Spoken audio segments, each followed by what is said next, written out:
or at least as ready as I need to be. Yeah, right. Again, it's just YouTube.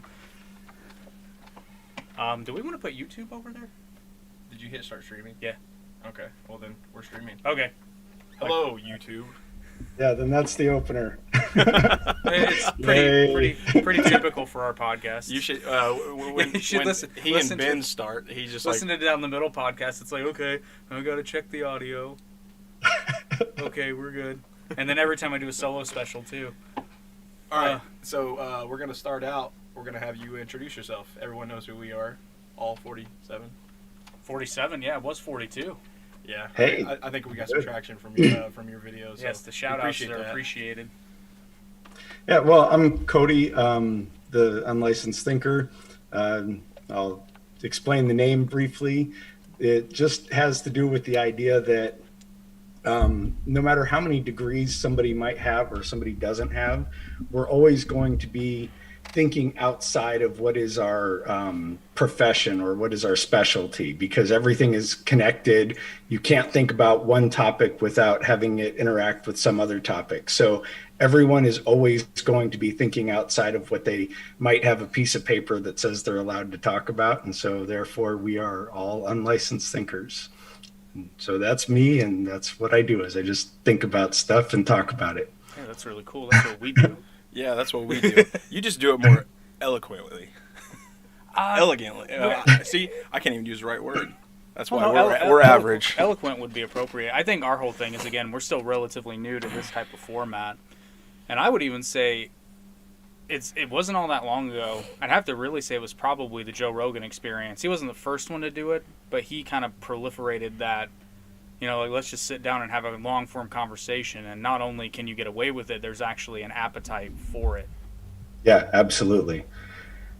Yeah, I think this culture that we have of memes and like short clips and stuff, I think it has sort of run its course, and people are starting to get tired of that. They're realizing that that's an that's an easy way to get lied to and to be fed propaganda and just a bunch of BS, is if you're not really hearing these whole stories. So I think people do like sitting down and hearing that long conversation. Well, unfortunately, to your point, I think the art of having, and it's kind of what I wanted to talk to you about today, because kind of the theme I wanted to have for this conversation is free and critical thinking, and how, as a society, we've lost a lot of that.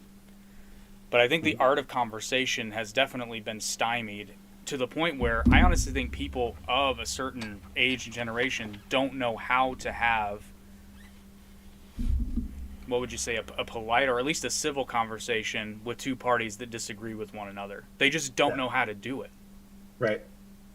Yeah, I was at a meetup yesterday and spent a good hour talking to a gentleman that we agreed on practically nothing, except that we both wanted to help people. But other than that, we did not agree on how to go about it, or what that really looked like or anything. And fortunately with him, we had, there was a good communication between us, but I don't see that all the time. A lot of times what I see, instead of trying to find a higher truth, is trying to be right. And if you're always trying to be right, and I'm guilty of this myself, I'm not perfect. So sometimes I do get that ego thing in there, and I'm like, oh no, I need to crush this guy. But I try to pull myself back. I try to catch myself doing that, because if we can allow ourselves to not be right, then we can find that higher truth, which actually makes us more correct than we were previously. So it's this weird thing of, by not being right, you can be more right than you would be if you were right. That's my, yeah. You'll hear me talk like that a lot, because I call my style enlightenment through absurdity and recursion. So that's, I get myself into a bunch of loops like that. Sorry, go ahead. Let's pause for a second. Will you check the YouTube just to make sure, because it's not popping up on my phone. I just want to make sure we're not sitting here. Oh, it's popping up on mine. Is it on there? Yep. All right, sorry about that. And Sosa, Sosa with the collab. Nice. I love Sosa's one-word shout-outs. They bring me joy. It's so funny that you're talking this way, because you're literally saying things in a different way that I've been thinking for years. And I touched on this in the, not the last solo special I did, but the one previous to that, I think, or it was the third one, I don't remember. But I was talking about how, somewhere along the way, as a society, we've even forgotten what science actually is. Oh my gosh. And now, again, it's just like you said, we're more concerned with being right than finding out the truth. And the essence of science is, here's what I think, this is what I found, I'm going to put it out here, and I want people to try to prove me wrong. Because the whole essence of science is, as a discipline, is I care about the truth more than I care about my own work. Now, granted, if I'm a scientist, I stand to benefit a lot if no one can disprove that means that I have made a legitimate discovery. Mm-hmm. But I won't have made a legitimate discovery until I can prove that this is true beyond, I want my worst enemy to try to prove this wrong, because if it's not wrong, then it's irrefutable. Right. But now truth is subjective to whoever's in power or whatever's in vogue. That's kind of, and again, I'm not trying to trigger, but we've seen our demographics. We know who watches us. Like, we can't even agree on what male and female is anymore. Yeah. Right. Yeah, it's God, it's such an interesting thing to go into a conversation with really a desire to have the conversation. So, I mean, a lot of people would say, I really like challenge, and I do. But that's like becoming a better warrior. So the more people you fight and you go into battle against, the better warrior you become. Mm-hmm. And you might get knocked down a few times, but that teaches you, how do I stand up to that, or what's a better way to fight? And so you can add that into your arguing or your discussing, and you can truly become that better warrior, that more ultimate warrior. That both true mentally and physically, because not to get off topic, but like anybody who thinks that Logan Paul is not a better boxer after having been in the ring with Floyd Mayweather, like, you're wrong. Not saying he wasn't going to get whooped, just saying he's a better boxer now because of the experience. Oh, there's no doubt. And you could see it on his face. Like, I even watched the highlights of that fight. There were moments in that fight where Logan was like, what? Did you hear what he said, though, about, what is it, the simulation theory? What, Logan Paul? Yeah, Logan Paul. He said, I'm about to fight Floyd Mayweather and win, and that's going to prove that it's a simulation theory, and then he loses. And, well, I mean, he was going to lose that fight. Yeah. Like, there's no... I mean, but the thing is, that like I said, though, about, he's a very rich YouTuber, and he has nothing else to do but train. Well, not only that, Logan Paul's a prime example. And again, I don't like the guy. As a human being, I just don't like him. No, but he's a perfect example of someone who creates his own reality in the truest sense of the word, because it's like, he was a famous YouTuber and he's like, I'm going to become a professional boxer. And I'm sure everybody was like, he's crazy. He's never going to Cody would understand this. Manifest. Yes. Oh, sure. That's exactly what he did. What I was just thinking, yes. Now, granted, he had the means to do that, but he still did it. Right. And he ended up in the ring. How long has he been boxing? It's been less than 2 years, right? I think it's been less than a year where he's actually been fighting. He's been training for a while. Yeah, he's been training for a while, but because everybody can agree, you don't know what it's like to be in a fight until you're in a fight. Right. You can train for it for ages. Like, it happened to me. Trained in Taekwondo for 2.5 years, and then I got into my first sparring match. I'm like, oh shit, this is different. It all becomes real when you. It all becomes real. Well, actually, we can even relate that right back to the having conversations of you don't know what it's like to be in a fight. So people who live in bubbles, be they left, right, libertarian, wherever they are, they don't know what it's like to be in a fight. So I used to be very politically left. That's how I grew up. And so then my fights were at first with the libertarians and the right, discussing things with them. And then I kind of moved into that. I realized, hey, I like what these guys are saying. And so now I know what it's like to fight from the position of the left, and I know what it's like to fight the left. So you can learn a lot by losing. You can learn a lot by, I guess you could say, trying different techniques and ways of fighting and things like that. But actually, as far as that was 2 years and he was able to fight someone like Mayweather, that's insane. Like, Now, who would, granted, some of that had to do with the clout that he had, but again, like if he was completely, that's what killed me when everybody was like, "Oh, he's not even a good boxer." I'm like, is he the best? No, but I mean, he's obviously good enough for the athletic commission to say, "Yeah, we'll do this." Sure, some of it was clout, some of it was notoriety, but at the end of the day, it's like he has to physically be able to get into the ring and take a punch. mm-hmm.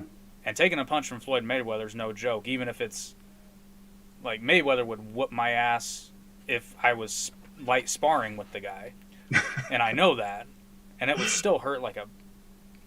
You know, the thing is with Mayweather, I'm not saying he can't hit hard because I know he can, but he's quick.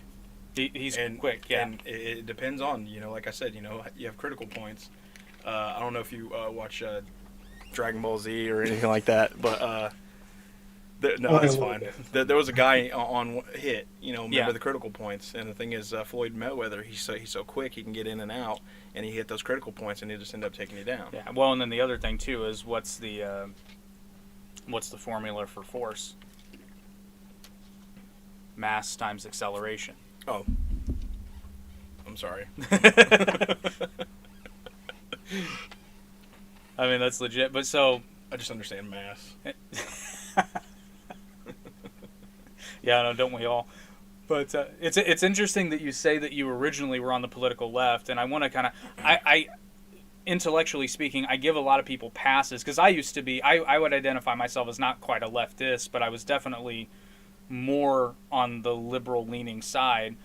But back in those days, the liberals were the sane people. Like, as I was back in the days of, you know, right. the right just saying, like, goofy shit.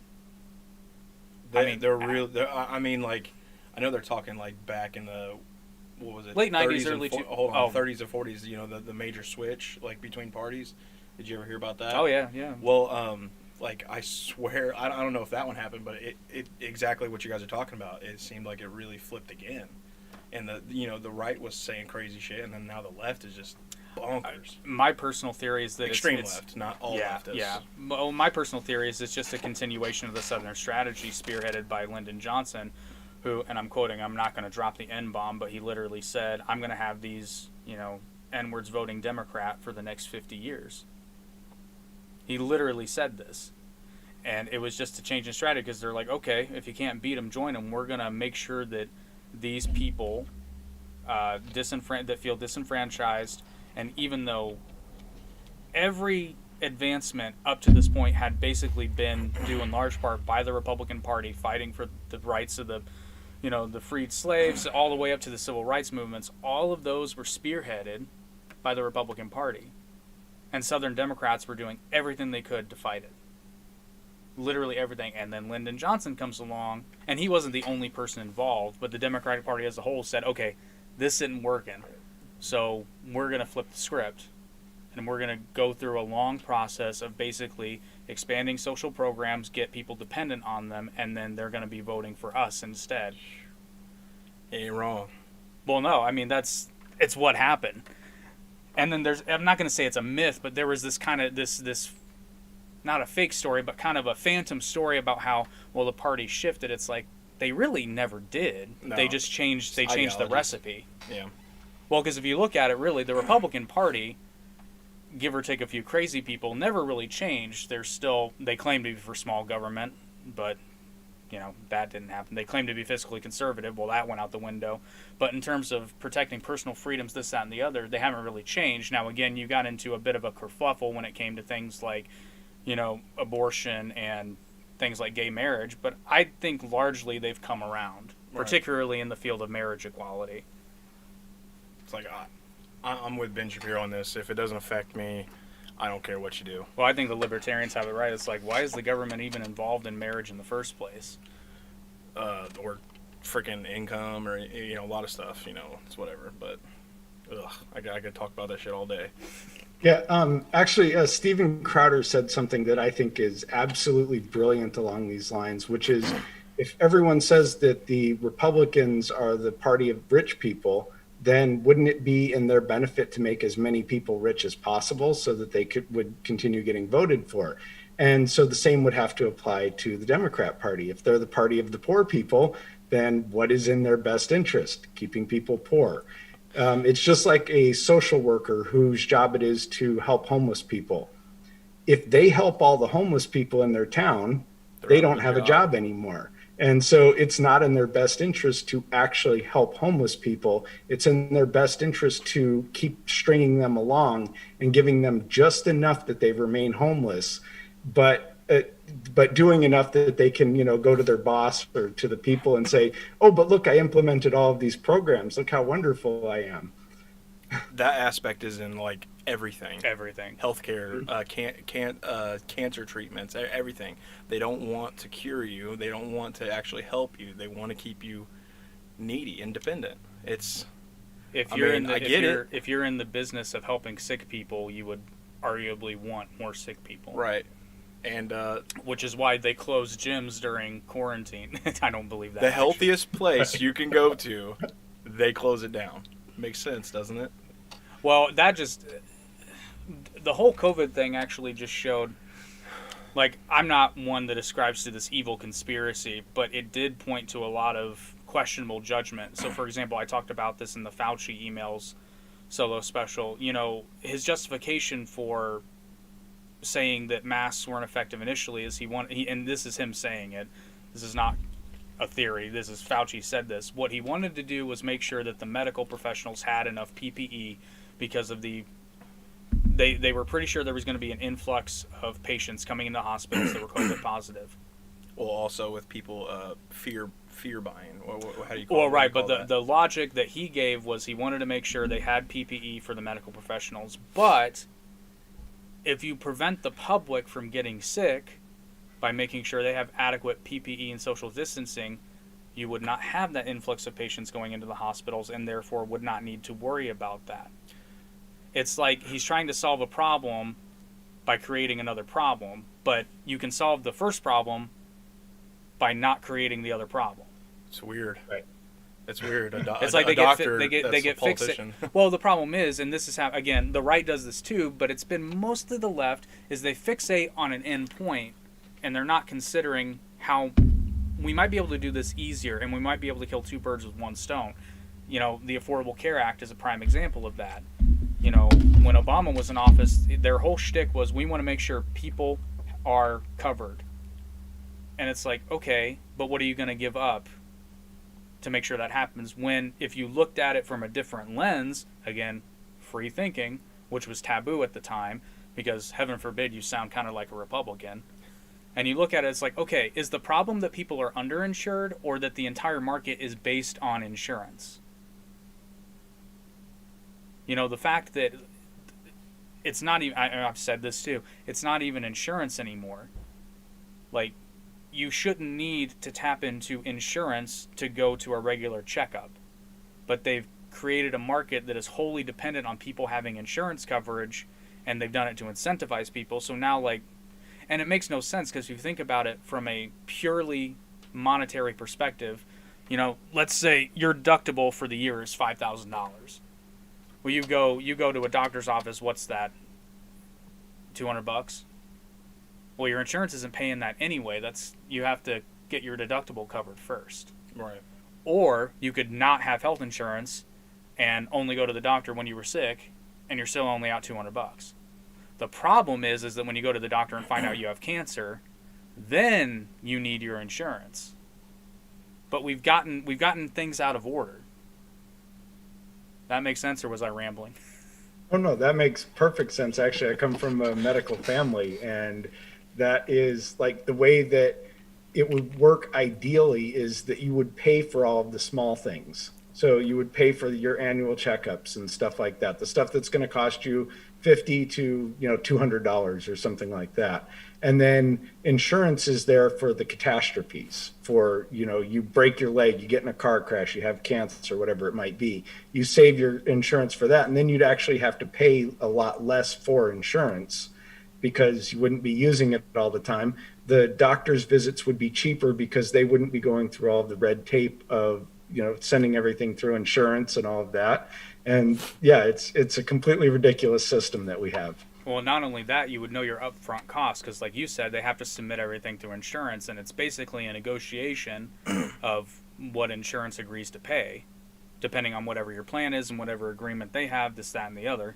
If there was transparency of upfront costs, that would change the entire Oh yeah, game. well, And but everyone would be like, oh, I cite this example all the time. When I injured my knee, oh yeah, they told me I needed an MRI, and long story short, I was like, well, is there a place I can go to just pay for it? And they're like, oh yeah, there's a place. MRI cost me $126. I later found out that if I'd run it through insurance, the cost of the MRI would have been $8,000.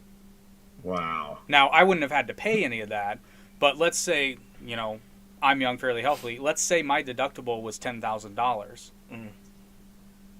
If they submitted that MRI through insurance and it went through that, the price tag would have been $8,000. Did we lose connection? I think we may have. All right, check Zoom. Your internet connection is unstable. Ah, crap. Here, let me check. It's having some difficulties. Text him, let him know what's going on. It just yelled at me and said my connection was unstable. I'm not sure why. Oh, okay. Okay. Let me just. So it might have been sitting doing nothing as far as it was concerned. Who knows? Okay. All right. We appear to be okay. Yeah, it was probably my fault. Oh no. Well, not my fault exactly, but whatever. All right, I think we're good. But Yeah. if I see it doing Yeah. something funky, I'll let you know.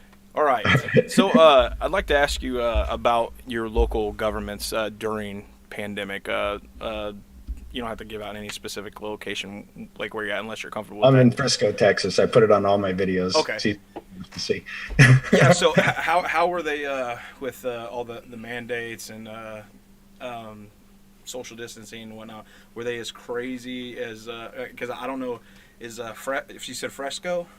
Frisco. Frisco. Okay. Yeah. Like the burger. Just kidding. Anyway, so a little north of Dallas, if that kind of helps a little. delicious burger. But so are you guys more left or right there in your? So Texas itself is going to be more right.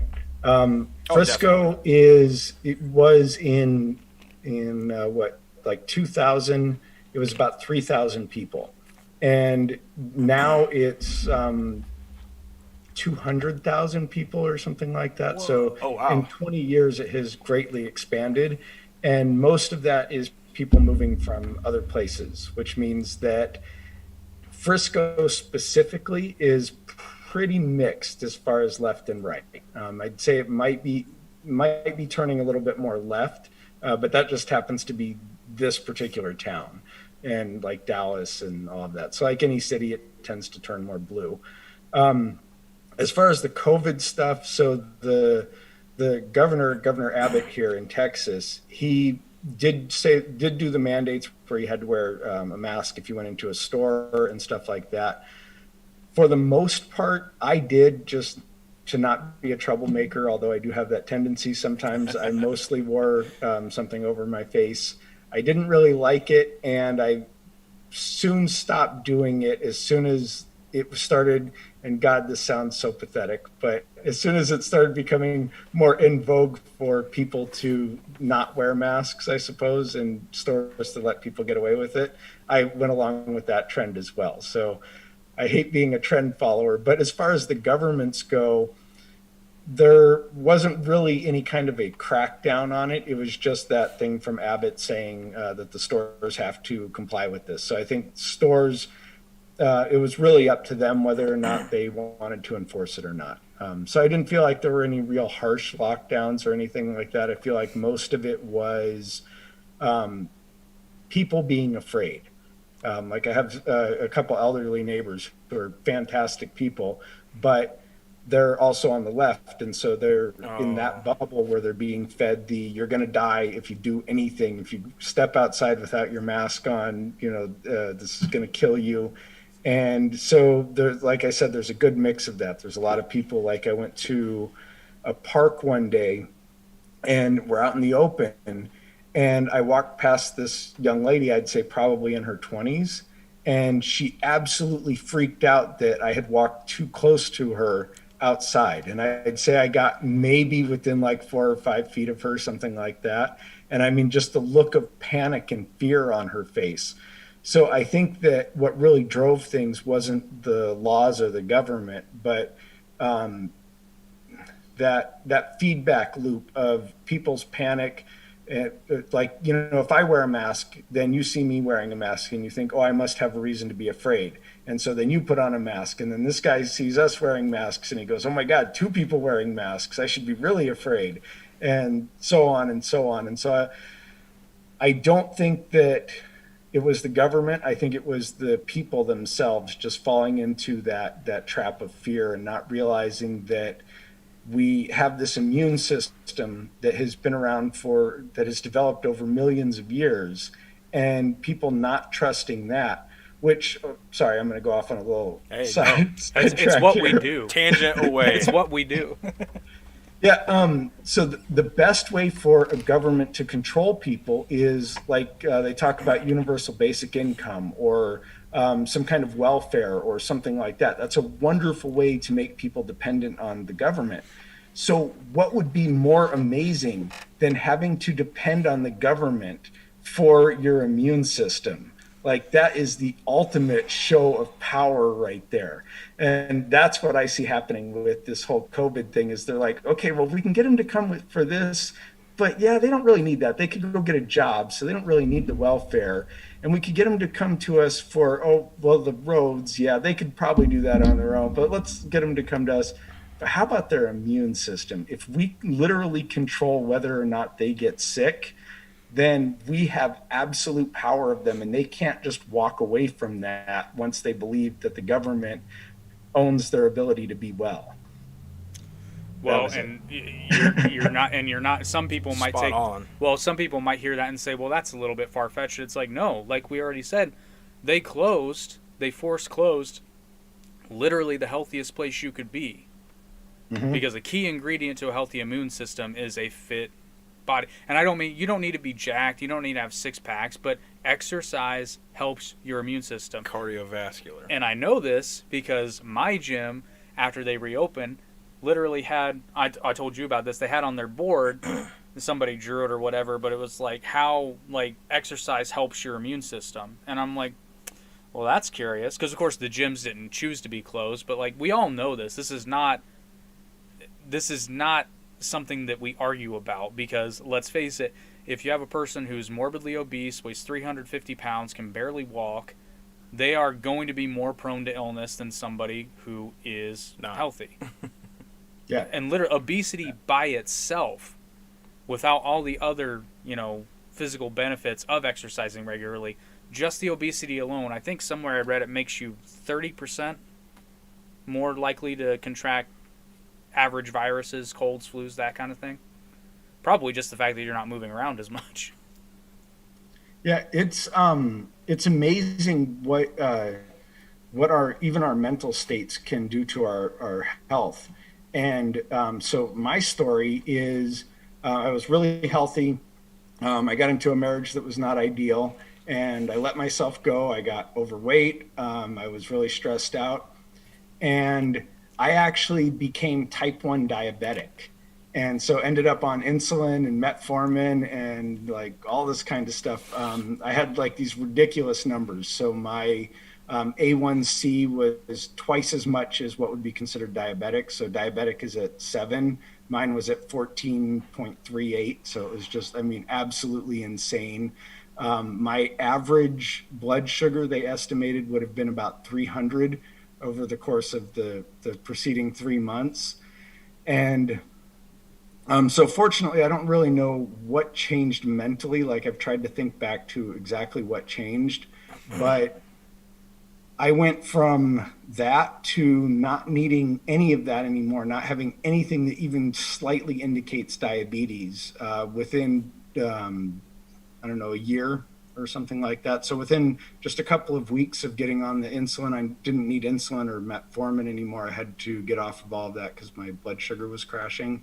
But that all had to do with stopping working out and being in a poor mental state. So I actually got diabetes from just being in a just generally a bad situation and not taking good care of myself. So if that's me, someone who went from, I was running half marathons prior to getting married. That was just what I did. I'd go out and work out and then go run a bunch.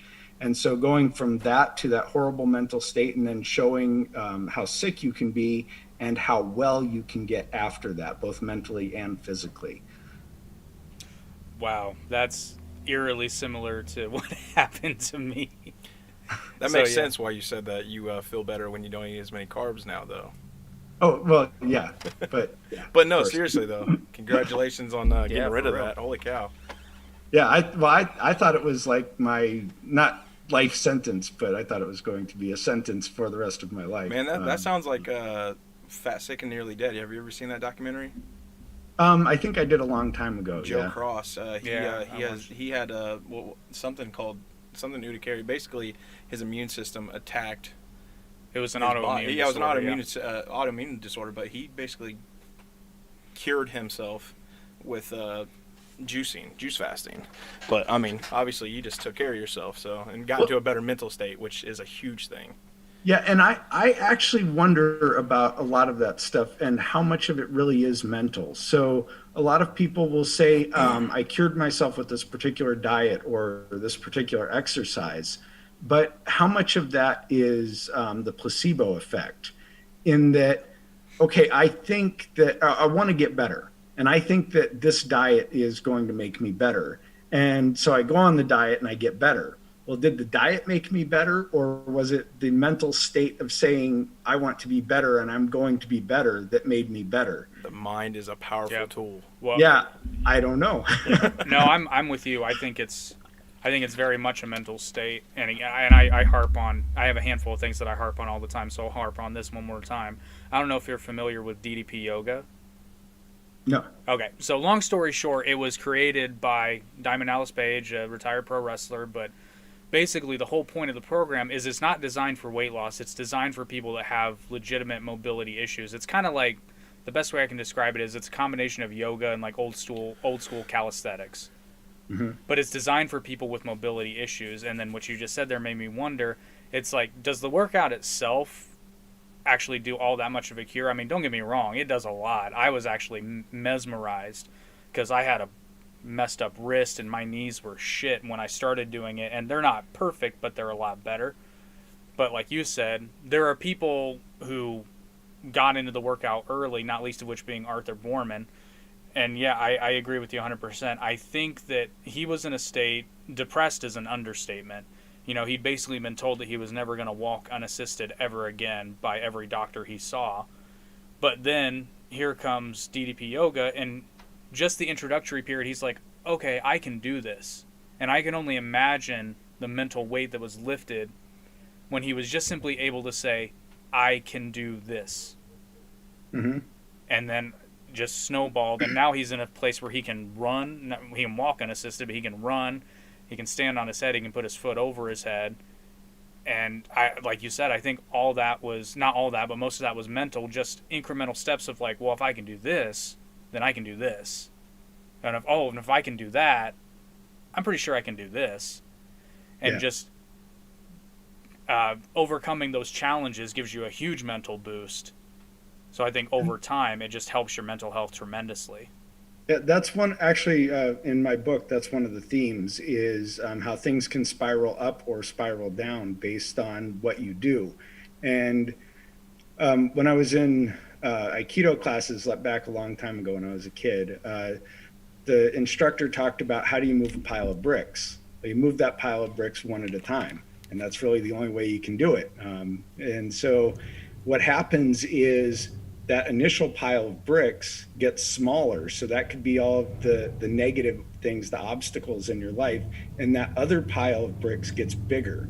And so that's all the good stuff in your life. So you take those bricks from one pile to the other, you move that pile of bricks, but you can only do it one at a time. And as you do it, it keeps building upon those bricks that were already there, and it keeps getting rid of these. So that causes those spirals, just like you said. If I can do this, then I can definitely do that. Or now I've, if you want to relate it to finances, say you have some credit card debt.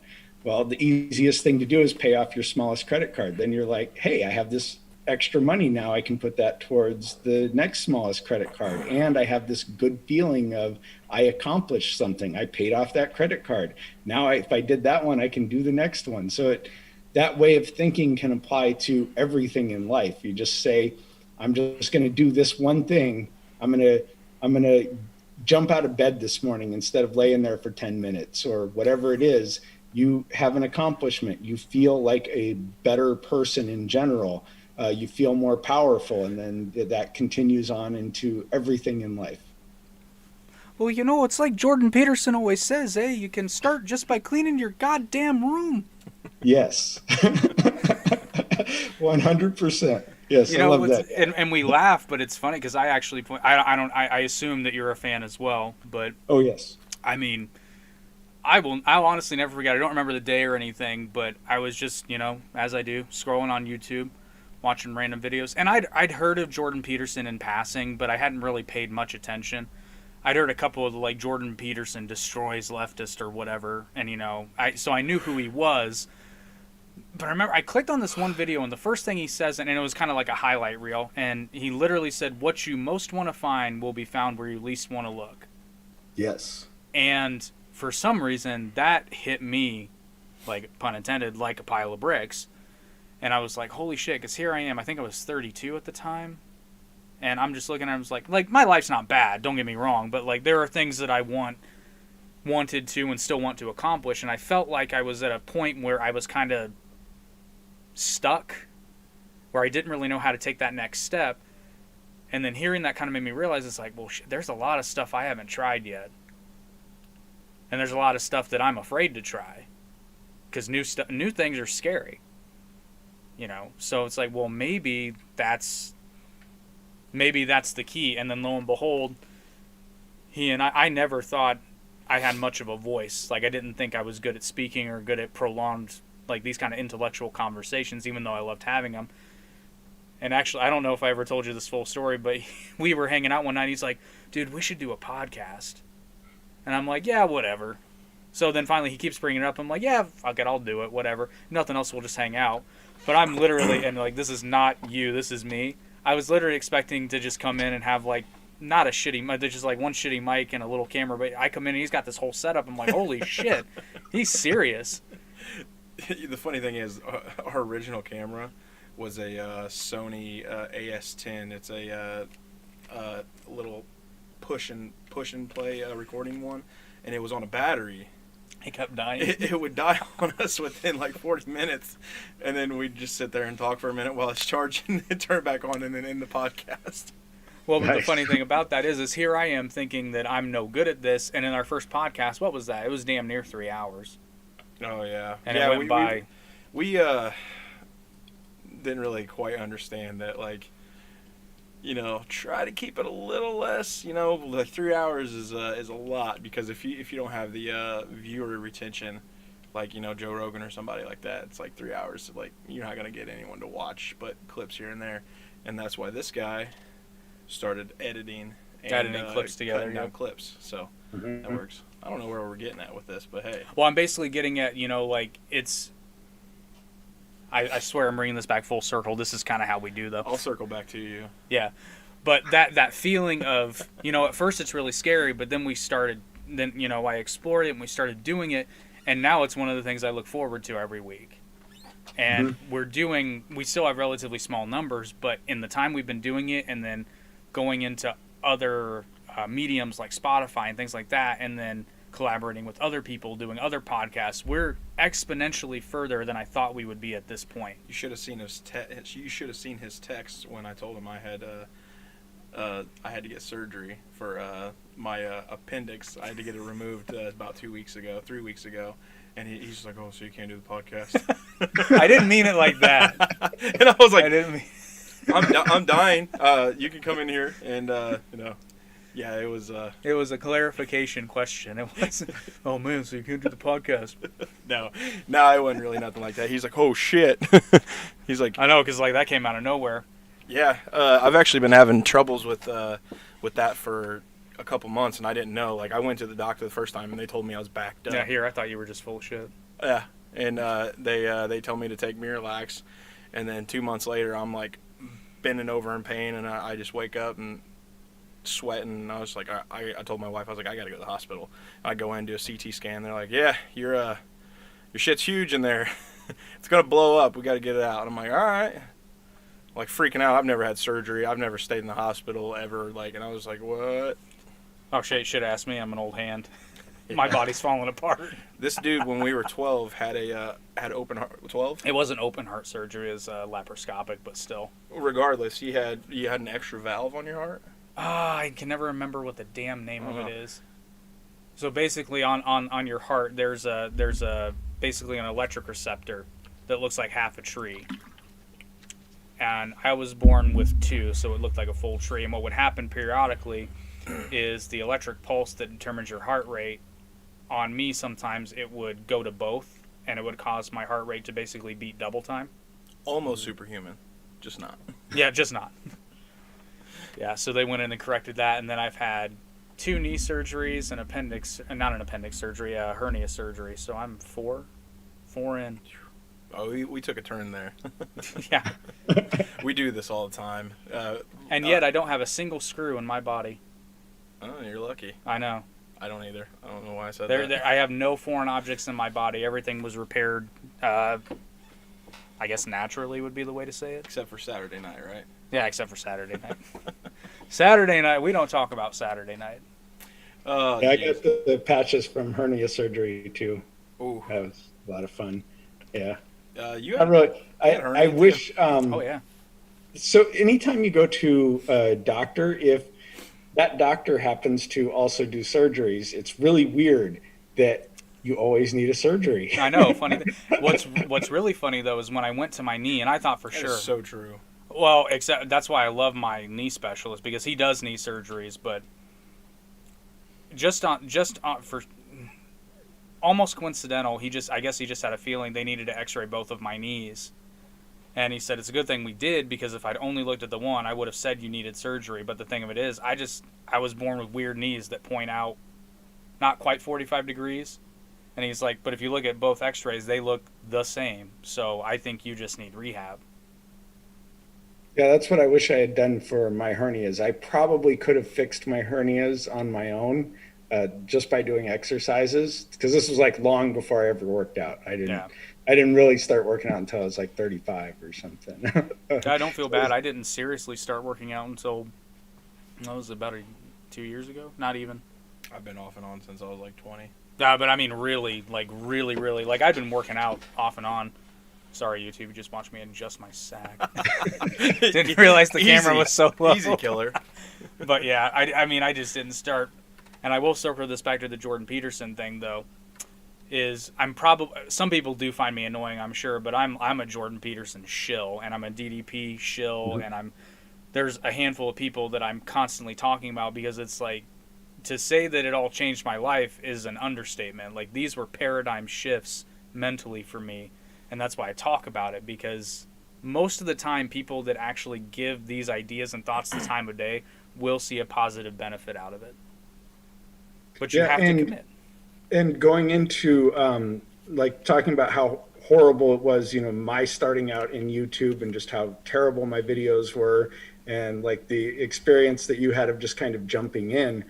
To me, jumping in is the best way to do things. Like, there's this huge freeing thing when you realize that that's what you're always doing anyways. You can't know everything that goes into something until you start doing it.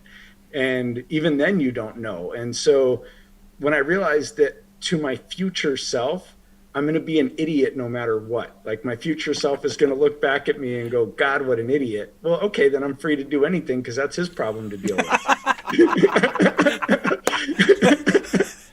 So I'm just going to do me, and when it gets to that, yeah, that's his problem. That is the greatest. That is the greatest philosophy I've ever heard. That's awesome. That sounds like a future me problem, jackass. That's your problem, asshole. Yeah.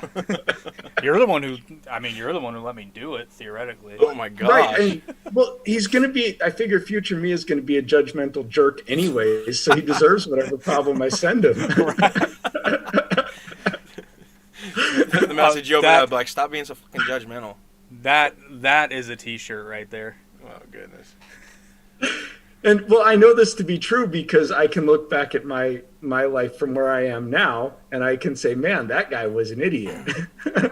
And so that tells me for sure that future me is going to do exactly the same thing. So, yeah. Oh yeah, I think about that every time I think about my marriage.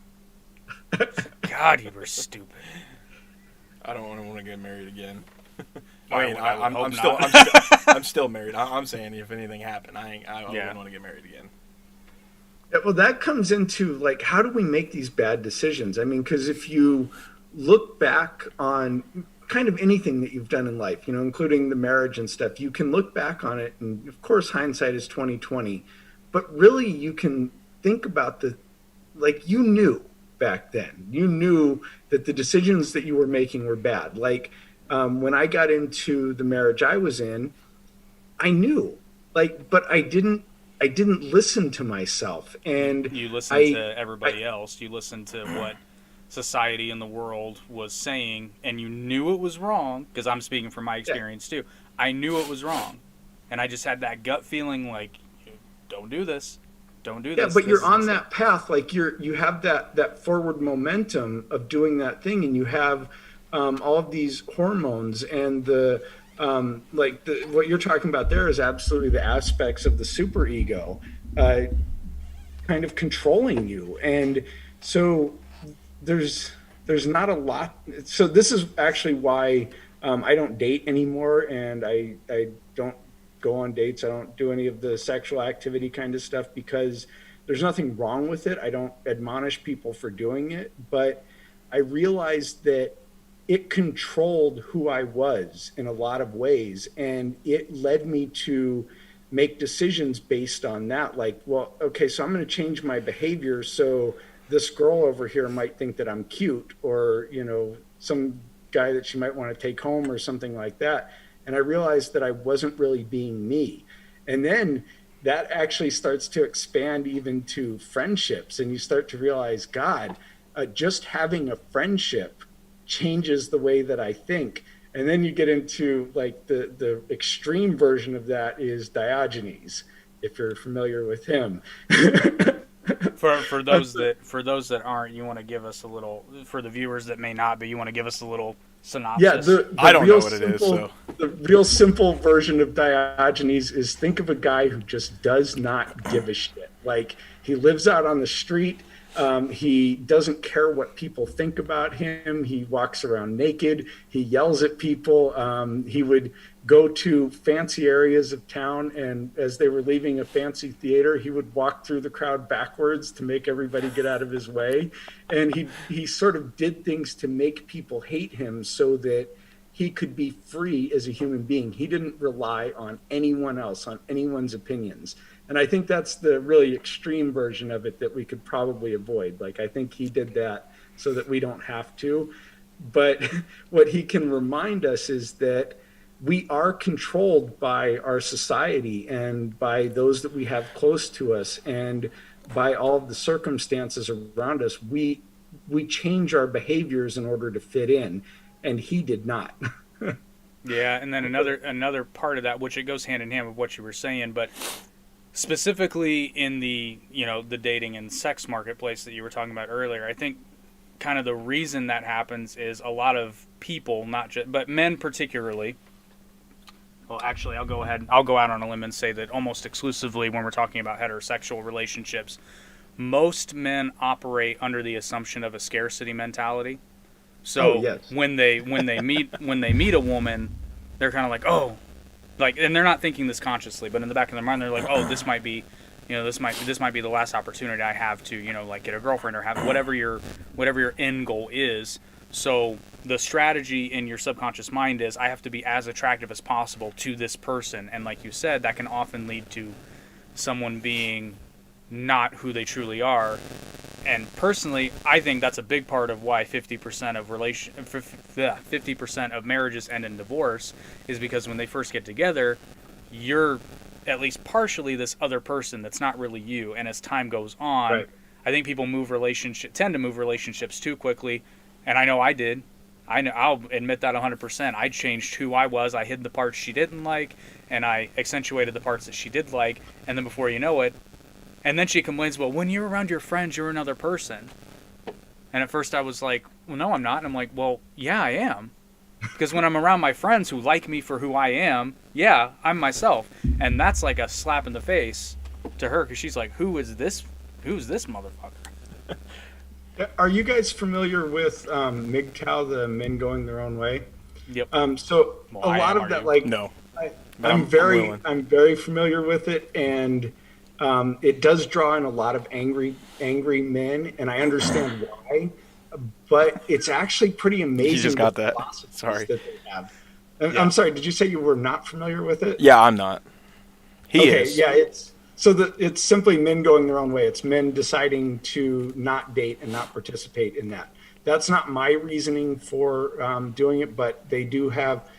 It would be hard to really dig too much into it here, but they have this great understanding of how society works, and even some of my ideas come from it. Like, I probably wouldn't have realized on my own that we live in a matriarchy, not a patriarchy, without MGTOW really explaining what's going on. But the reason I bring it up is that scarcity mindset. So OkCupid did a study where men and women rated each other. And when men rated women, it was as you would expect. There was 50% of them above average and 50% below average.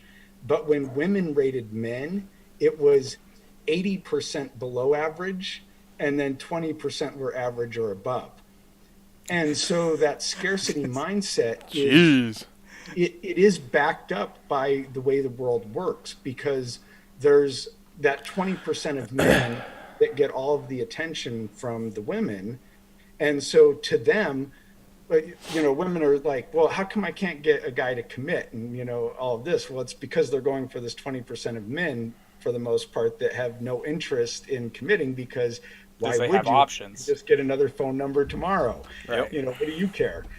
And so, but then you have the good old days. this 80% of men who are sitting there saying, well, I would love to get a date. If I could get a date, I would treat that woman like a queen. And unfortunately, what happens is that then they start doing the same thing that we've all done, where you change your behavior in order to make sure, because I need them to like me. I need them to like me so bad, because I might never get another girl interested. And so unfortunately, that scarcity mindset is something that is reinforced by the realities of the way the world is today, which is different than how it used to be, because in the past, you lived in your small town or whatever, and sure, the two cutest people would get together. Okay, great. But then the next two cutest people would get together, and eventually everybody had somebody. But that's not really the way it is nowadays, especially with, the free love that was brought about in the 60s and all that kind of fun stuff. So it sort of ruined the way society had worked for thousands of years and the way it had been set up. So I don't know what's going to become of that. And maybe there is something wonderful that comes of it. But so far, all it is Netflix and chill. It goes hand in hand. But I'm so glad you brought this up, because we haven't had an opportunity to really bring it up, because I wouldn't say I'm MGTOW, but I'm definitely red pill aware, or at least I try to be. And so, are you familiar with it? You've seen The Matrix, so you should get it. Yeah. So, and it's funny, because I'd say in the past year, I've been listening to a couple of different personalities and doing some reading, and it is just guys out there that if you're still plugged in to, the Disney fairy tale thing, like, do some reading, because like you have straight up been lied to, point blank. It's not real. It's like you said, the Pareto distribution. And if you want case in point, if you've got a really attractive female friend who would trust you to see her phone, and she's single, and Tinder's probably the best thing to do. Have her open up her Tinder. Just have her show it to you, and I guarantee you, 80 to 90% of the time she swipes right on a guy, it's an instant match. Now compare that to your Tinder if you have one. Mm-hmm. And that's what I think a lot of women don't understand, because there are a lot of women that don't understand that Pareto distribution exists. So they think that men are out there getting just the same results that a lot of women are, and it's just not the case. There are, like you said, there's 80% of men that are not getting any attention from women at all. Now, the problem is that instead of doing something about that, because again, they've been fed the lie that there's someone out there for everyone and that, it's just going to happen. A lot of these guys could have a solid chance, but they got some work to do. Yes. They've got to hit the gym, they've got to raise their income, and it's just an unfair. It's unfair, but it's real. It's the reality. Right. Women are born with their value and men must earn their value is one of the big lessons that you get from that. And it's absolutely true. And in a lot of ways, I don't have a problem with that because I think that we all should earn our value in some way. That's maybe just built in or something. Being a man, that's a built-in thing. I think that we should earn our value. But it really just becomes clear when you see things like what happens in Tinder is women automatically have that value. They put on a low-cut shirt and, hey, their value just shot up. But what can a guy do? He can go to the gym and so they talk about the beauty standards for women. And so if you go into a store and you look at the mannequins, you go into the women's section and there are skinny mannequins and there are the chubby mannequins. You go into the guys section and there's one kind of mannequin, and I guarantee you it's not a dad bod. Nope. Even at the big and tall stores, I would say that proportionally speaking, that mannequin is still fairly lean. It's just a broader overall mannequin. Nope, you're right. None of those mannequins have a beer gut. Just throwing that out there. None of them. None of them. Not a one. 18-inch arms, that is just not natural. I don't know what you're talking about, brother. It's totally natural. Yeah, right? Hey, I had them when I was 20. No cap. Oh, God. I was working out constantly. Well, so are you familiar with the Fresh and Fit podcast at all? No, I'm not. Okay, so this is just tying in. I don't want to stay on here because we're supposed to be talking about free thinking. Here we are talking about dating and sex. Actually, this does fit in, I think, because, I said, the whole thing it talks about sociology in ways that people really don't think about it because we're indoctrinated into this one way of thinking about sociology. But MGTOW opens up this whole free way of thinking about the way the world really works, not the way we're taught to think it works, but the way it really works. Yeah. Sorry, go ahead. Well, so I kind of take or leave one of the hosts of the show. His name's Myron Gaines. Shout out to the Fresh and Fit podcast. If nothing else, it's entertaining as hell. But he always uses the metaphor of the candy store. So let's say there's a candy store, and women are allowed in this candy store the day they turn 18. No ifs, ands, or buts. They're allowed. They turn 18, you can go into the candy store. So they spend basically from 18 to probably their late 20s, early 30s. They can sample whatever candy they want. Nobody's giving them any grief about it, this, that, and the other. Guys are not allowed into the candy store until they reach the age of 30, have $100,000, and what was the other one? And have been at the gym consistently for 5 years. So they get into the candy store and they go insane. They grab the candy corn. They don't give a shit. They still eat it because they just got into the candy store, right? And then all the women in the candy store are looking around being like, why are they so nuts? And they don't understand that for the guy to get in there, it took more time, more work, and not every guy's going to get it. Every girl is going to get into that candy store. There's only a select few men that are going to be able to get into that candy store, and they're understandably going to go insane. Because what happens when you put kids in a candy store, right? Especially if they can eat whatever they want. They're going to go insane. They're going to be grabbing fistfuls of candy, going nuts with it until they get sick of it. But that metaphor's always struck me because I'm like, wow, that's so true. Like, if you think about it, that's so true. But that goes, again, part and parcel, because it's an uncomfortable truth. But the reason I liked the whole red pill mindset, and it's not just dating, because having a red pill kind of frame of mind helped me in my professional life as well. Because all of a sudden, because I'm in sales.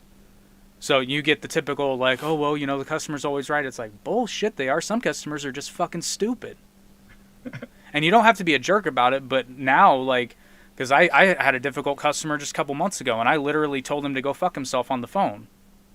Because I was tired of his bullshit. Like, I don't need this. Member FDIC. Yeah. No, that's Bank of Nigeria. one of the great sponsors of the podcast. Yeah, the I don't know what you're mental talking energy that you're spending on BS could be put into something far more productive. But it So, also goes into the scarcity mentality. Because yes. I'm like, oh, this is my only customer. It's not my only customer. I have 30 more that I'm dealing with right now. I don't care how big this order is.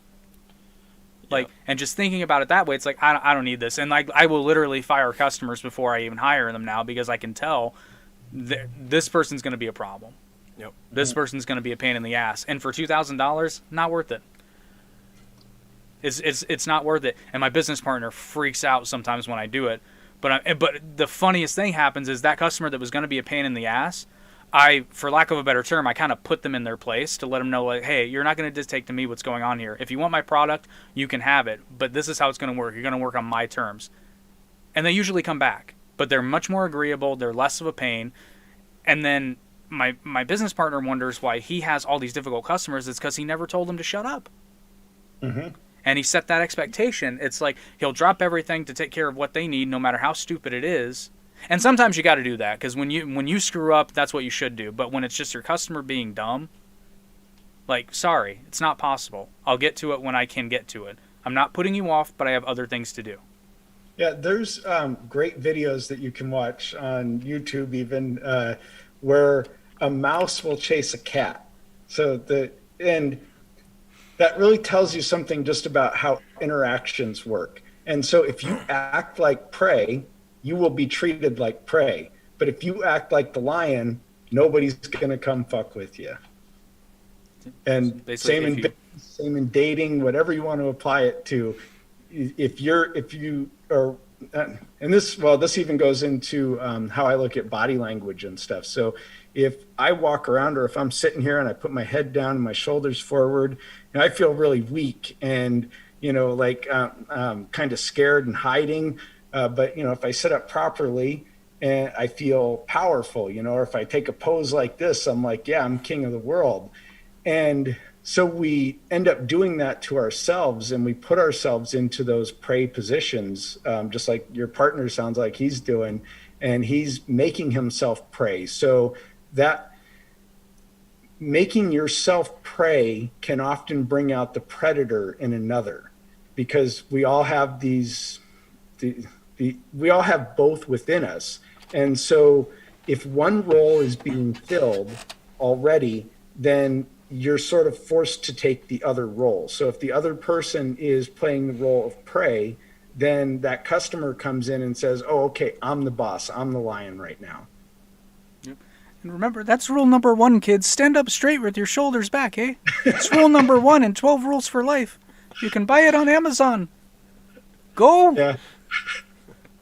I am kind of like a Jordan Peterson. I mean, I have a healthy level of skepticism whenever I read something. And there's a handful of things I don't 100% agree on him with, but I was amazed at how I'm reading his book, and these are all literally things I've said in a different way, but I've said all these things before. Yeah. So I'm like, well, if I'm hearing it, if it's in my mind and I'm hearing it here and I'm also hearing it from this person and this person and this person, there's got to be at least a hint of truth here. Oh, and speaking of things on YouTube, probably the funniest videos I've seen lately have been when they put Jordan Peterson's voice over the Red Skull. Oh, no. Those are awesome. Oh, yeah. If you haven't seen it, look that up. That is so hilarious. Oh, my gosh. Have you seen, there was a guy who, I think he started on TikTok, but he's on YouTube as well. He's a comedian. What are you doing? You need to throw him off the cliff.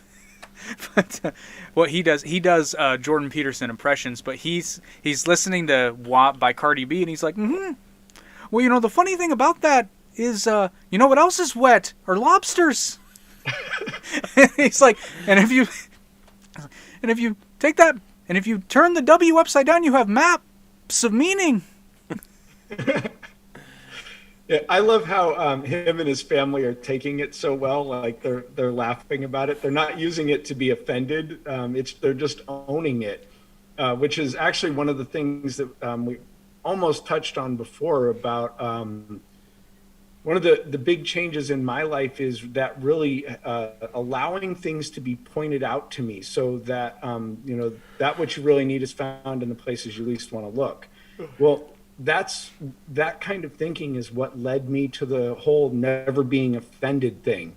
Is when someone can offend me, they've done me a favor, because I wouldn't have looked there on my own, but they showed me that place. They opened that door for me and showed me something that I had a discomfort about within myself, and that allowed me to look at it. So without them, I never would have gotten there. So now, instead of being mad when somebody offends me, I'm grateful. And that kind of turns me into a jerk in some people's eyes, because now I think, well, if that helps me, that must help other people. So now when I offend someone, I can say, you're welcome. Yeah. Well, you're not wrong. But is it offending, or is it making them critical thinkers? Well, no, it's offending them, but that's the other thing that's happened lately is now offense is no longer determined by intent, it's determined by outcome. Right. So just because you feel offended doesn't necessarily mean what I did was offensive. Yeah. It is hot. I'm weaker than you, so I win. It's like Kung Pao. I bled first, therefore I am the winner. That's a movie that couldn't be made today. There's a lot of movies. Tropic Thunder. Did you remember? I can't speak. Is what's going on. Did you ever watch Drake and Josh? I know what it is. I didn't really watch it as a kid. I dabbled in it a little later, but Josh, the actor, he was when he was chubbier, he was in a movie, and he was in a boat, and you saw that on TikTok too. Holy shit! The way he was talking. I don't know if you've seen this video, but Josh from Drake and Josh, he was the fat one, and then he got skinny, and he's very famous, I guess now, or whatever is. But anyway, he was like basically calling this kid. I'm not gonna say it here on YouTube, but the F word, AGGOT, a male of the homosexual yeah, persuasion. and he was just like going in on him, and I was like, "There's no way that would exist today." Unless you made it in the context of a Donald Trump biopic to show just how shitty of a person he is. Produced by CNN, by the way. Orange Man Bad. That would be the name of the movie. We should make it. Orange Man Bad or Grab 'Em. Oh gosh. Or my legs, they turn blonde. My hairy legs, they turn blonde in the sun. It's just something or other of. I can't believe the political nature of this country right now. It's insane. Like I was just my wife.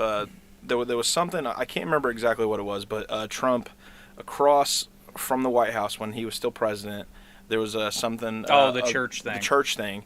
And there was they said that there was They basically said that he had the police remove the protesters so that he could get a photo op. Come to find out, that wasn't the case. The police were already clearing the protesters, and Trump actually decided last minute to walk over to the church, meanwhile not knowing anything that was going on. And the Secret Service is like telling police this is what we're going to do, and the cops are like, what, really? Like, you don't understand it was on fire a little while ago, right? And there was a lawsuit against Trump for this. And it was just dropped because they found out that the media propagated it. They took statements that were true but connected them to make it untrue. Yeah, and this is where we run into a big problem with, and you might have seen my videos on this, but it's about morals and that hole that we have within us that needs God. It needs something to be our God or our religion. And so for me, I make that my own personal morals, which are going to vary person to person. So I make them mine, but I make them definite. So I won't allow something from somebody on my side just because they're on the side that I generally agree with, if it's something I wouldn't allow from somebody on the other side.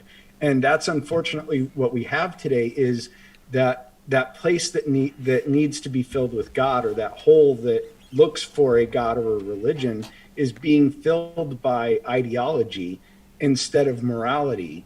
And so now something needs to fit my ideology. It doesn't matter if it's moral or not. It doesn't matter if, well, I let me do it, but I don't let you do it, because it's an ideology thing. It's a side thing, a group thing, as opposed to, is that truly right or is that truly wrong?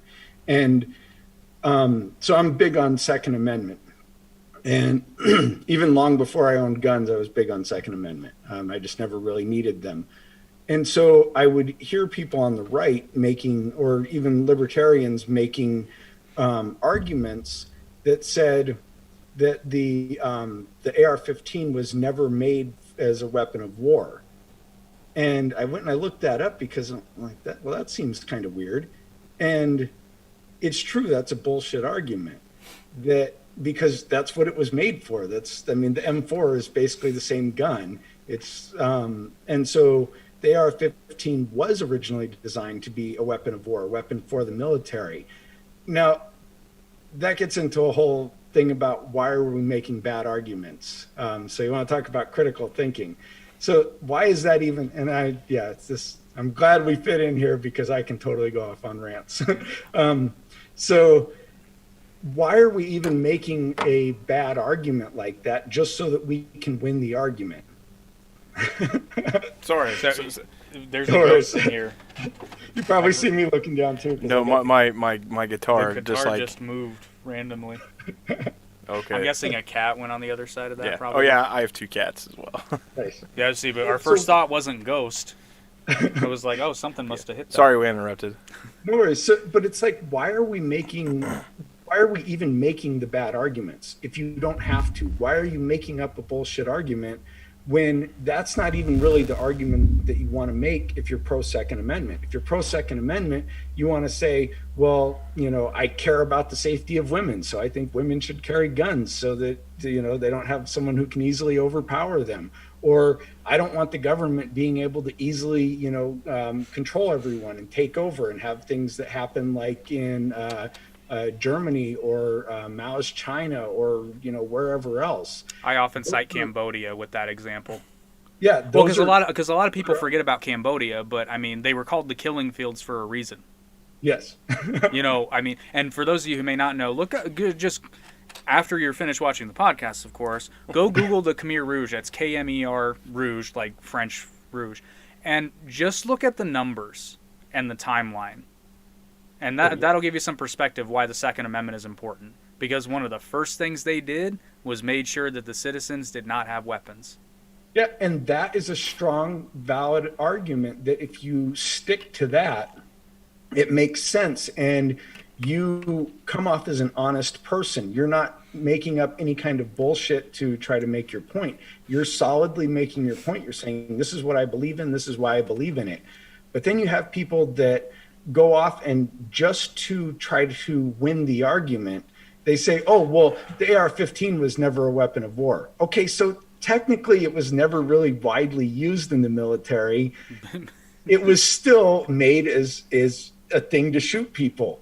But when you make the right point, which is that we're trying to defend people and we're trying to defend ourselves and we're trying to defend liberty, then absolutely, I have no problem making the point that I have a gun that was made to shoot people. It wasn't made for hunting. It wasn't made for anything else. It was made to shoot people before they shoot me. Yeah. A crossbow wasn't designed to shoot zombies, but damn it all if you're not going to use it for that purpose if that happens. Right? That in and of itself is just such a foolish argument. It's like, well, of course a gun was designed to kill someone or something. Mm-hmm. Duh. That's why they invented it. The gun was invented to kill people. Yeah, I used to call out people that I normally agree with. So people that were part of my, I guess you could say, in-group, I'd say, no, I'm not going to allow that argument. That's bullshit. You make a better argument because you're making me look bad. You're making my side look bad by being dishonest. So right. Be honest. Make your point honestly. You should be able to go through this world without lying. And you should be able to tell the truth all the time. And it may not be fun, and you may have to be a little bit sometimes creative. It sucks. Because it's like, I'm going to have to be a dick here. Yeah, right? And I really don't want to be, but I'm going to have to because you're saying some goofy shit. I get called out all the time for being an asshole, but I'm just like, do you want to hear it straight up? Or? But it goes back to what we talked about first. Do you want to be right, or do you want to be truthful? Yeah. Because it's like, I can be right in many, many arguments, but it would be intellectually dishonest to use the arguments that I would use. And here's another one. So this is kind of the opposite end of the spectrum. This is going to get me some heat because it always does. But like, Yes. our transgender friends, listen, we love you as human beings. But you guys got to get some better arguments. Like, because all of your arguments suck. And the number one argument, so this goes back to what we were talking about, you were talking about with the Second Amendment and how the argument becomes more important than the end result. If the end result is we want equal treatment of everyone, so we already live in the United States, where pretty much you, as an adult, well, at least you should be free to do pretty much whatever you want so long as you're not hurting anybody else. Mm-hmm. So that means if you're 18, and pardon the expression, but this is kind of, I'm making it absurd to be kind of funny, but like, if you turn 18 and you want to cut your dick off and wear a dress, that's none of my business. It's none of my business. That's an argument in and of itself. The argument is because this is what I want to do to be happy. Go nuts. You don't have to justify it anymore. Well, at least you shouldn't have to. Go nuts. Well, go nut less. or you can get nudicles if you're wanting to go the other way. You know, and I'm laughing, but at the same time, it's like all these arguments, and it's because I keep making this point. It's not because the people making these arguments. I think 99% of the trans community just wants to be left alone. I honestly believe that. There's a 1% extremely loud vocal minority that is ruining it for everyone, and it's because that loud vocal minority does not want equality. They want to be treated special.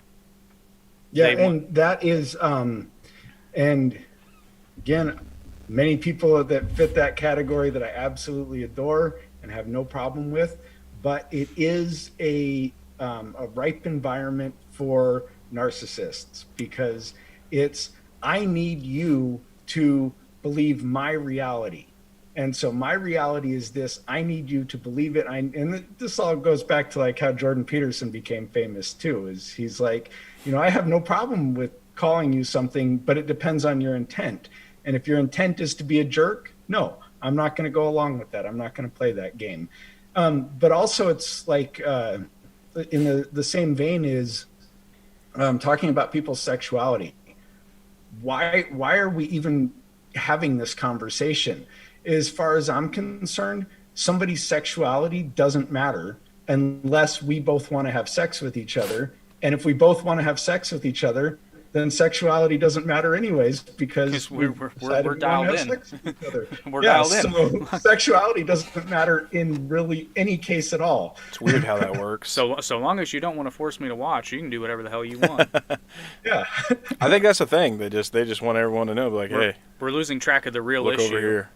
Yeah, we're losing track of the real issue, and the real issue is, you know, is this really anyone's business? Well, also, going back to what you said, they say they want equality, but at the same time they want to be treated differently, like because they want special, like, they would just want to feel special because of how they are, but at the same time it's like, well, you can't be equal if you want to be treated differently, you know. So, and anyone who is confident in who they are doesn't require that from somebody else. Like, I can go out into the world, and if somebody looks at me and thinks that, you know, hey, that's a woman, and they want to refer to me as she, okay. Like, that doesn't have any effect on who I am or how I feel about myself. Right. Exactly. I would think it's a little weird. I think they're a little... But I'm not gonna force anything upon them, and I'm not gonna force them to identify me as a particular thing, because what do I care what they think? Like, it really has zero effect on my life if they think I'm a woman or a train or whatever. That they can helicopter. Yeah, I know who I am. I feel like I feel, and I mean that's the whole question of like, what does it feel like to be a man? How do I even know what it feels like to be a man? I know what it feels like to be me. I mean, peeing standing up is pretty awesome, but hey, they have tools for that now. Women can pee standing up too now. Yeah. You just need an accessory. Right, but I don't think that defines like what it means to be a man. I don't think there is a definition of what it means to be a man, because you, I'm sure, feel different in a number of ways than I do. So which one of us feels like a man? I don't know. Right, but what you're pointing out there is how subjective proof can be, or subjective reality can be problematic, because Right. I think in the zeitgeist, contrary to what many people say they believe in, I think if you look as planet-wide as a whole, I think most people on planet Earth, if you point to a photograph of a man and say, is that a man or a woman, they're going to be able to tell you. And now there's going to be a couple that'll be like, well, I don't really know. It's like, no, look at him. He hasn't told me. Yeah. Oh, Like, I mean, haven't asked they. him yet. I haven't asked them yet. Oops. You know, Yeah. but I'd wager to say a vast majority of people on planet Earth would be like, yeah, that's a dude. Yeah. I'm a dude. He's a dude. She's a dude. No, she's not a dude. Well, she might be a dude. We don't And know. it makes conversations easier. It's a lot of times when I'm having conversations, which are usually the argument type conversations with people, I at some point in that I have to clarify that we no longer need to give caveats for absolutely everything and say, oh, well, not all of these people or not all of, and I'm like, okay, yeah, no shit. Can we just save time and not have that every time a point is brought up and just move along with the conversation so that our mental energy is better spent actually getting somewhere as opposed to covering all of our little tiny bases?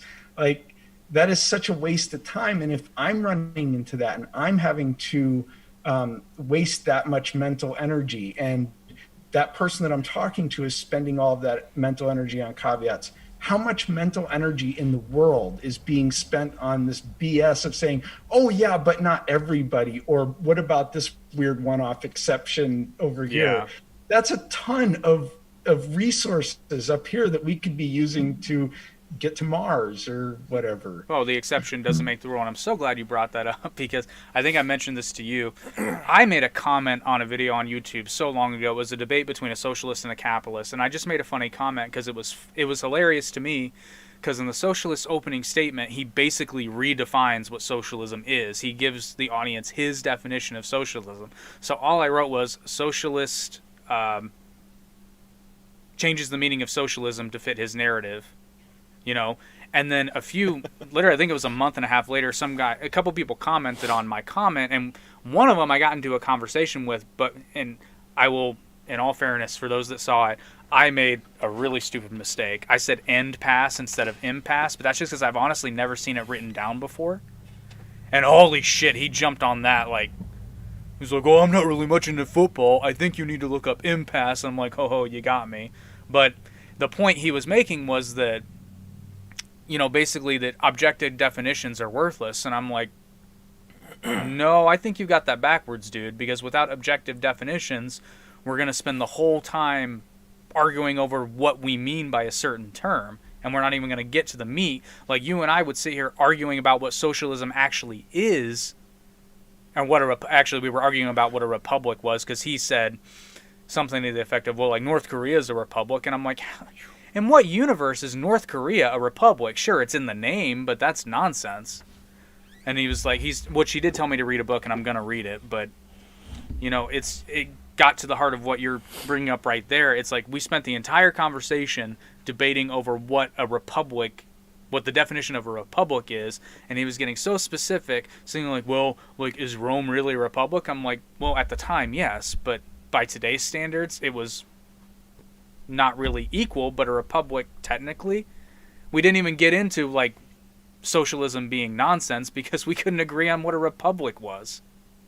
Yeah. Oh, I really hate that when people, in order to avoid having the conversation that's important, latch on to the most meaningless thing that they can. So like in, say, an online debate, I'll have, you know, in text, which they can go back and refer to, I'll have maybe asked a few questions, and they'll grab one little meaningless thing that I said and focus on that. And I'm like, yeah, but what about this other stuff? Like that is actually progressing the conversation.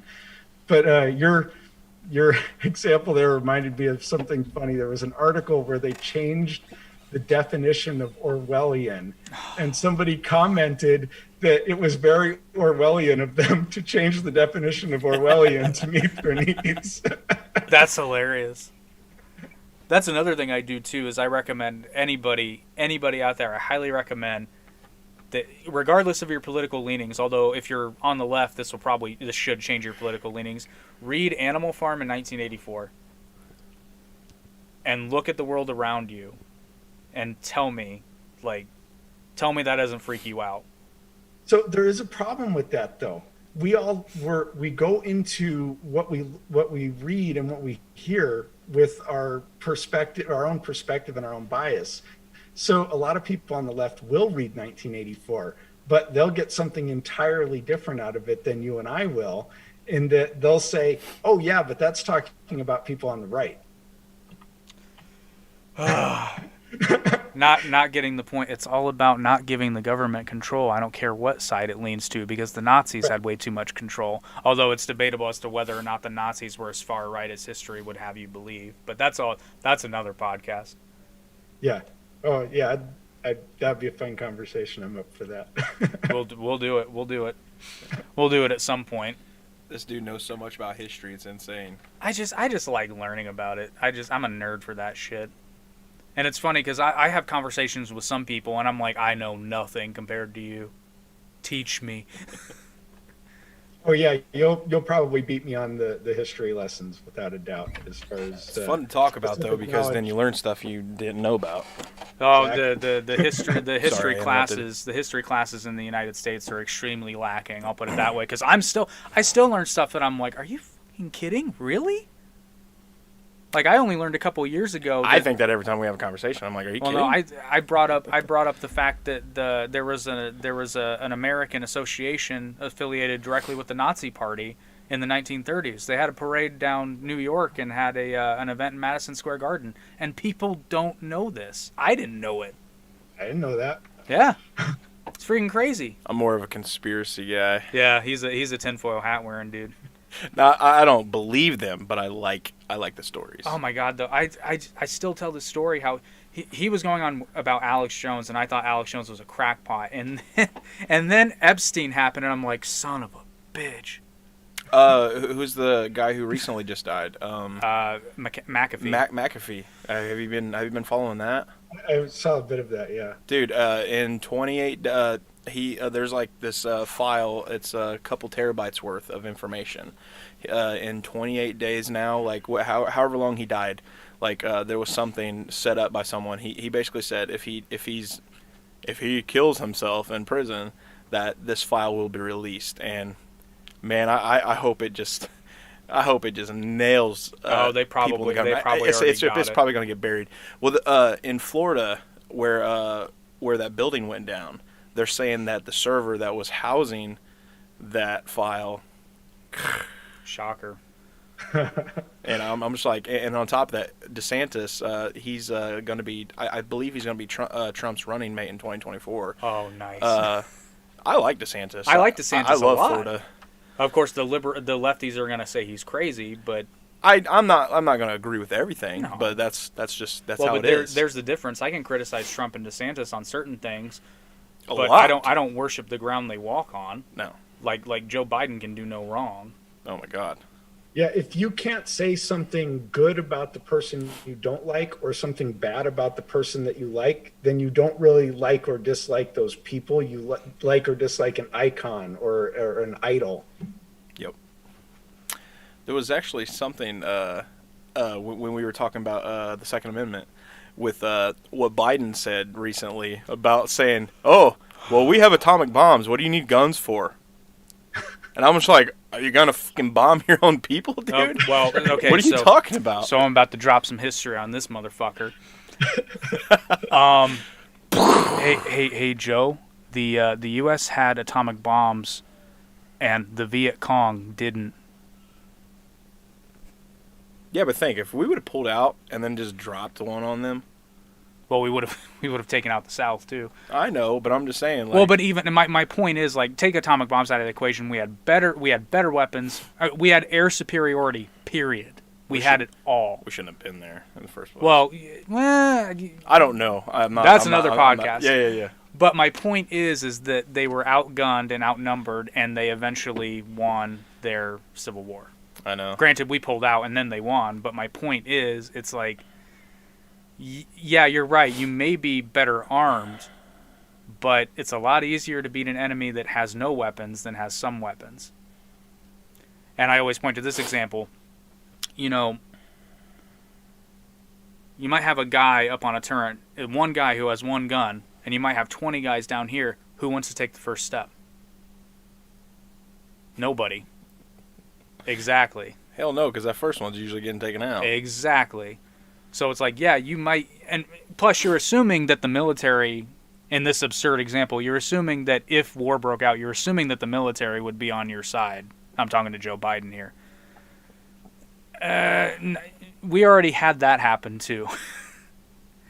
And most of the, well, about half the military was on your side. The other half told the U.S. to go fuck off. But Yeah, when I was much younger, one of my favorite movies was Red Dawn. So the original, not the remake. Yeah.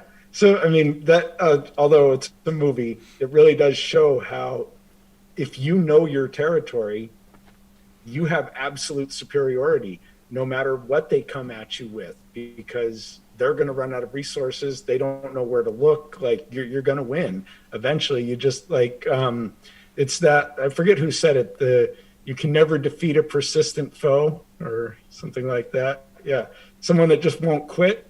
They're going to take you down every time. And so the people defending their country, like in Vietnam, well, defending their country, however you want to say that, defending what they thought was right, or like Americans defending our homeland against even our military, we're going to win. There's no way that somebody else wins unless they nuke us or something like that. It would require complete destruction. Complete. Yeah, but if you wipe out the population and then you have nobody to control, what's the point? Yeah, what's the point? Exactly. So yeah.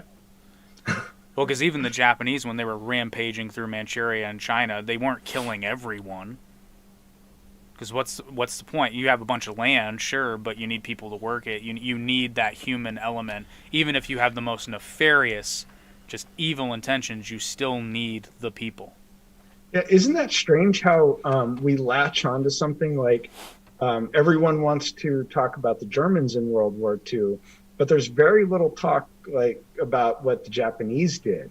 And not nearly enough. Yeah. That was brutal. I mean, they were not nice people in any way whatsoever. And it's like, well, why did culture latch on to the Germans and not equally say, what the Japanese did? That's kind of weird. Like, was it some kind of treaty or something that, they then told the media, hey, don't talk about those guys? Or like, it's just so weird how that works. I don't know how that comes about. It's always been what they want us to remember and know. Like, well, but that even goes back to how it's taught, because most of us are taught in history class that World War II started in 1939 when Germany invaded Poland.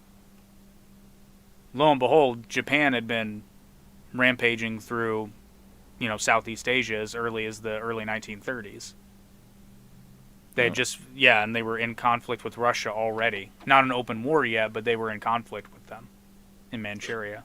Oh, do you think that China pulling their investments out of U.S. and out of U.S. That to me sounds like they're preparing for something big. Did you talk about conspiracy? But China also like pulling out the cryptocurrency, not allowing banks to purchase crypto. But the thing is, they also pulled out their mining operations. Like, people aren't allowed to mine in China anymore, and a lot of them are taking that mining operation to Thailand, and it's just like exactly what you just said. I was like, there's something going on. They're preparing stuff. I mean, with the what was it, the Muslims that they're the concentration camps down there. Yeah, Yeah, dude. I mean, just everything that's going on over there. Like, China's like a little scary right now. Well, I think that has more to do Not a little. I honestly believe that has more to do with China tightening the reins on its own people than it does with international action, because part of the reason that all that stuff is getting out is you have Chinese citizens that are disseminating that information, and part of closing the gap would be financial dependence on the Chinese Communist Party. Well, I don't know if this has anything to do with what you're saying, but with the media and how they were portraying Chinese,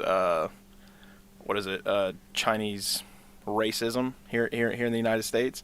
I'm like, are you just trying to take away from what's going on in China and put the look over here, but what's going on over here? I don't think those things are mutually exclusive, because I think there was a spike. I'm not saying that. I'm saying that they're saying, hey, don't look over here, because I mean. Oh, that's all the Chinese government is doing, is don't look over here, look over here. I know, but Biden, I mean, he's been friends with President Xi for a long time.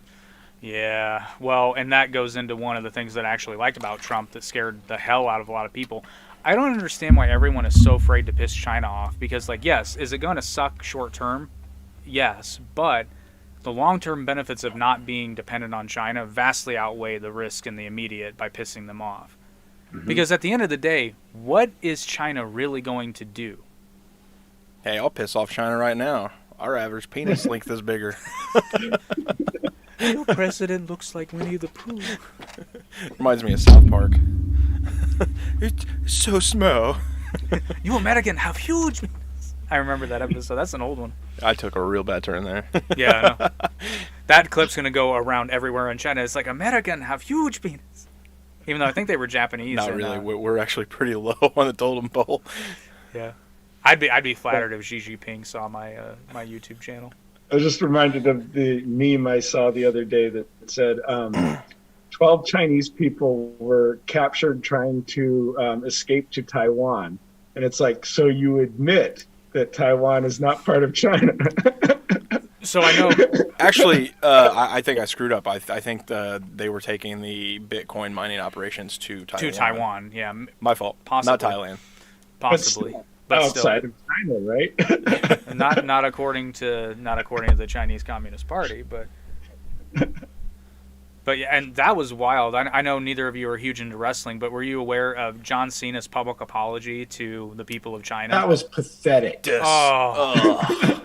cringy. I hate that word. I was in disbelief, and I was already giving WWE kind of a little bit of a shitstorm, because they've been holding events across the past couple of years. They've been holding events in Saudi Arabia, even in light of the human rights concerns.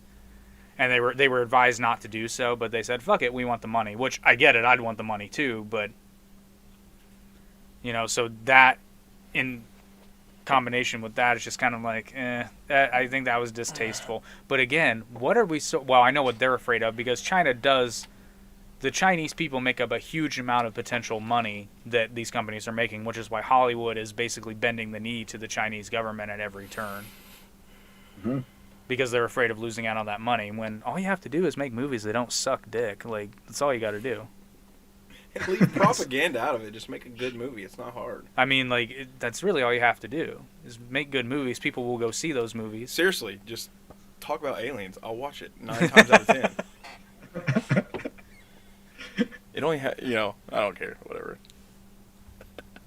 That, or you just make movies that have nothing to do with China. Like, make great movies like 1917. How would a Chinese person be offended by the movie 1917? It had nothing to do with them. Haven't watched it yet, have you? No. It's so good. I was gonna watch it in theaters when it first came out, and something happened. See, you're missing out, because that movie it's a good movie, but it was amazing in the theater. Yeah, I saw it at home, not in the theater. I wish I had seen it in the theater. It's a whole different experience. Dolby, baby. Damn it, I'm watching this, and was it 4 hours long? No, I think it's only like 2.5. Okay. It doesn't feel like 2.5 though. It feels like about an hour, because it's over like that. You're stressed and you're tired after you watch it, but you're on the edge of your seat. What the fuck? The whole fucking time. It's like I've known about what's going on, but this just makes it worse. Oh man, especially in a theater where the sound moves with the movie. So when a bullet comes from behind him, you're like, "Fuck! The hell was that?" I've never seen a movie in Dolby yet. I know we were gonna go see Mortal Kombat, but you didn't miss out. That movie was a piece of shit, which you can watch on the Average Intelligence Podcast YouTube channel. It was okay. Our review of that movie. It was okay. Well, I don't know, fellas. I think that might be a decent point to wrap up. I would like to give you an opportunity to plug your stuff, and then plug your book too, and let people know where they can get it. My book is on Amazon. It's Hi-Ho, H-I-H-O, stands for Happy In, Happy Out. And that's basically the idea of intent. So Yeah, I give away more copies than I sell, so whatever. If people want to go buy it, that's cool. If people live local, come find me. And well, okay, no. And I will get you a copy because that's what I usually do is I give it out for free. If everything goes well in my life, I hope to always be able to do that and give it out for free in greater and greater quantities. I actually, sorry, use this as the end here, I suppose, but I hate the idea of monetizing things because it changes the way that you behave.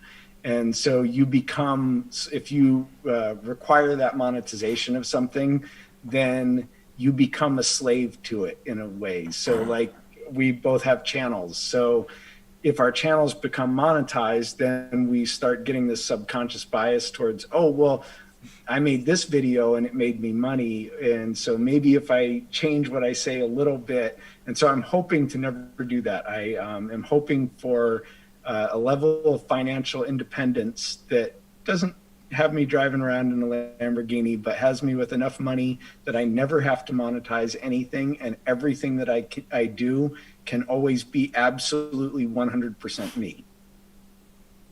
Wholeheartedly agree. Yep, 100%. Now, how to do that, I'm working on that. Yeah, well, if we figure it out, we'll let you know. I'm getting close. It's costing me. Yeah, It's yeah. costing me a Actually, good upstart. it's funny though, because those of you that watch the crypto episode know there are some things in the works that hopefully will pan out between the two of us. But the other thing too, and this is probably really good closing, is I was talking to him before we went live. Is like our goal with this, or at least on my side, was I really did want to create like a network of, or a loose network of at least, you know, like different podcasts and different channels and people helping each other out and supporting each other. And it's been happening so fast because before I knew it, I had 2 podcasts and we're collaborating with other people on YouTube and other platforms. And it's very exciting and I like what's happening. So, well, I would love to be back on with you guys, or you guys and other people, or we'd love to however. have you. We might just have to have, maybe for our anniversary show, we should just have everybody that we've ever collabed with Oh, on that'd a be giant Zoom meeting and just watch the chaos ensue. Yes, that would be fantastic. All right, well, thank you guys. I am going to get something to eat because it's been a while, and I will hopefully talk to you again soon. Sounds good. Sounds good. Hey, buddy, you take care. That was fun. That was fun. All right, ended stream.